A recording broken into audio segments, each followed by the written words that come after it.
Welcome to my YouTube channel smart learning. आज मैं class 10 की यूनिट नंबर 3 ड्रीम्स इसकी उर्दू ट्रांसलेशन आपके सामने पेश करूंगा। ये एक पोइम है लैंगस्टन ह्यूज से ने लिखी है। ड्रीम्स जिसका मतलब है ख्वाब, जो कि एक एब्स्ट्रैक्ट नाउन है।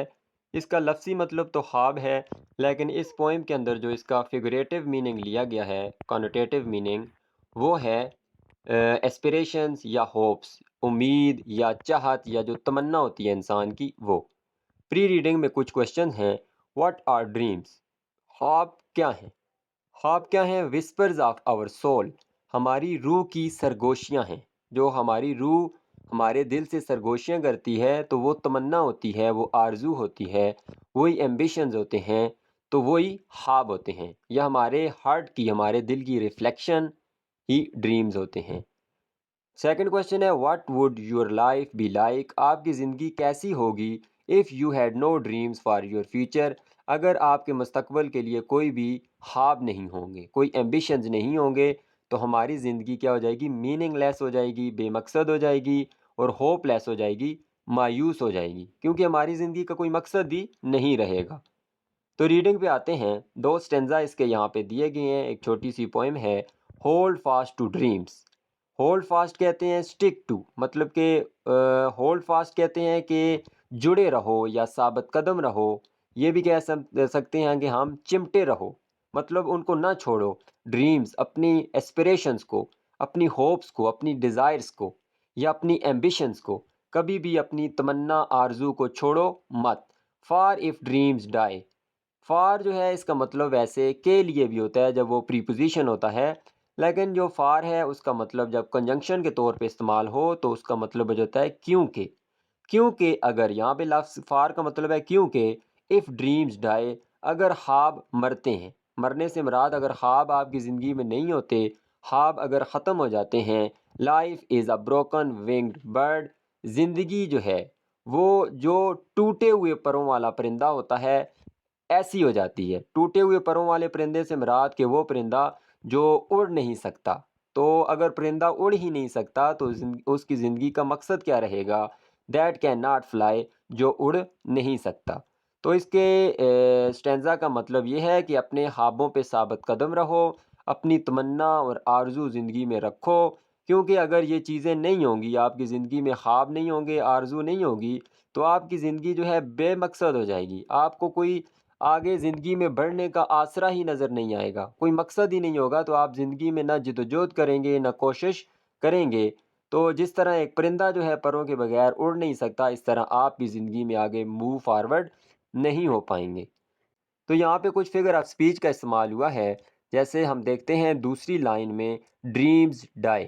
तो यहाँ पे एलिट्रेशन है। ड्रीम्स डाई का मतलब है दोनों लफ्ज़ जो है डी डी से स्टार्ट हुए हैं। तो एलिट्रेशन ऐसी फिगर ऑफ स्पीच होती है जिसमें दो जुड़े हुए या आपस में नज़दीकी अल्फाज एक ही अल्फ़ाबेट से स्टार्ट हों। तो ये दोनों डी से स्टार्ट हुए हैं, तो इसलिए एलिट्रेशन। और यहाँ पे पर्सानिफिकेशन का भी इस्तेमाल हुआ है। पर्सानिफिकेशन ऐसी टेक्निक होती है जिसमें हम इंसान की किसी क्वालिटी को किसी दूसरी चीज़ को दे देते हैं। जैसे डाई, मरता कौन है? इंसान मरते हैं। तो यहाँ हमने ये किसको क्वालिटी दे दी है? ड्रीम्स को, ख्वाबों को, जो कि इंसान नहीं हैं। यहाँ पे पर्सानिफिकेशन का इस्तेमाल हुआ है। तीसरी लाइन में मेटाफर का इस्तेमाल हुआ है, जहाँ पे ज़िंदगी को किसके साथ कंपेयर किया गया है? परिंदे के साथ। ठीक है, तो यहाँ पे मेटाफर का इस्तेमाल हुआ है। अगर राइमिंग स्कीम की बात करें, राइमिंग स्कीम क्या होता है कि जो इसके काफ़िया हैं, जो अल्फाज लास्ट में आ रहे हैं, जैसे पहली लाइन के लास्ट में है ड्रीम्स, दूसरे के लास्ट में डाई। ड्रीम्स की आवाज़ अलग है, डाई की आवाज़ अलग है। तीसरी लाइन में आखिर में आया है बर्ड, इसकी आवाज़ डिफरेंट है। और चौथी लाइन के आखिर में आया है फ्लाई, तो फ्लाई की आवाज़ मिलती है डाई से। तो मैंने पहली लाइन के आखिर में लिख दिया ए, दूसरी की लाइन में बी, तीसरे के साथ सी, चौथा जो फ्लाई है वो डाई के साथ मिलता है, तो इसके साथ भी लिख दिया बी। तो ए बी सी बी इसकी राइमिंग स्कीम हो गई। अगर मैं बात करूं तीसरी लाइन की, तो यहाँ इमेजरी का इस्तेमाल भी हुआ है, ब्रोकन विंग्ड बर्ड। इससे मेरे जहन में तस्वीर बनती है, इमेज बनती है। तो ये एक फिगर ऑफ स्पीच इमेजरी का भी इस्तेमाल हुआ है। इसी तरह यहाँ एलिट्रेशन का भी इस्तेमाल हुआ है इसी लाइन में, तीसरी लाइन में। वो है ब्रोकन विंग्ड बर्ड। ब्रोकन भी बी से स्टार्ट हुआ, बर्ड भी बी से स्टार्ट हुआ। तो इसी लाइन में मेटाफर भी है, इमेजरी भी है और एलिट्रेशन भी है। दूसरे स्टेंजा पे आते हैं।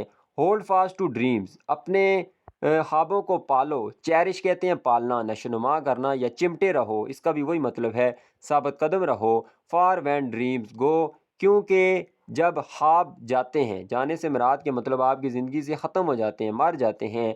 Life is a barren field, ज़िंदगी एक बंजर मैदान होती है। फ्रोज़न विद स्नो, बर्फ़ से ढकी हुई।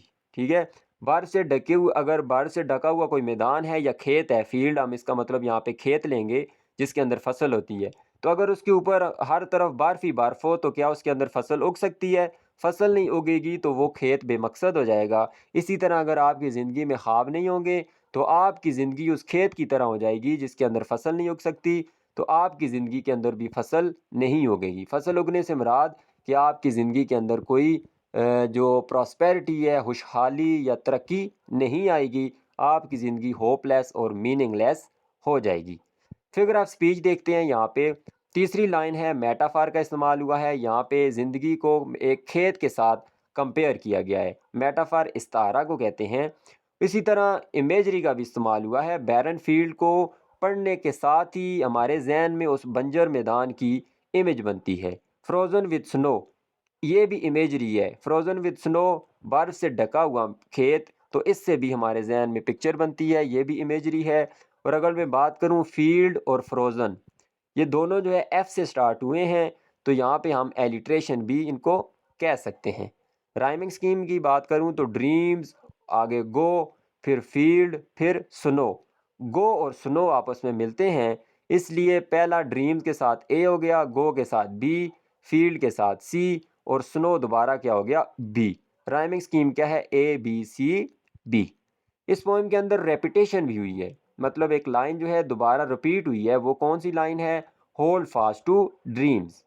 तो यहाँ तक थी इसकी ट्रांसलेशन। लास्ट में मैं इसका सेंट्रल आइडिया आपके साथ शेयर कर दूँ।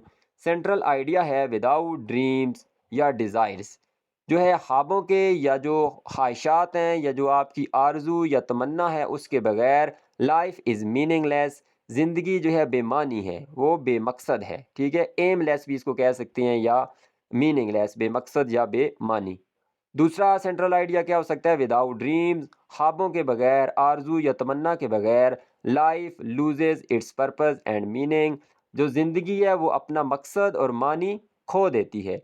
ज़िंदगी का मकसद ही ये है कि आप ख्वाब देखें, अपनी ज़िंदगी में आगे बढ़ें। अगर ख्वाब ही नहीं होंगे तो आपकी ज़िंदगी एक जगह रुक जाएगी, जिस तरह के एक जगह पे बैठ जाएगी, जिस तरह के वो परिंदा जो उड़ नहीं सकता और वो मैदान, वो खेत जो फसल पैदा नहीं कर सकता। यहाँ तक थी इस छोटी सी पोएम ड्रीम्स की मुकम्मल उर्दू ट्रांसलेशन। उम्मीद करता हूँ आपको वीडियो पसंद आई होगी। इस चैनल को सब्सक्राइब कर दें और वीडियो को लाइक कर दें। अल्लाह हाफ़िज़।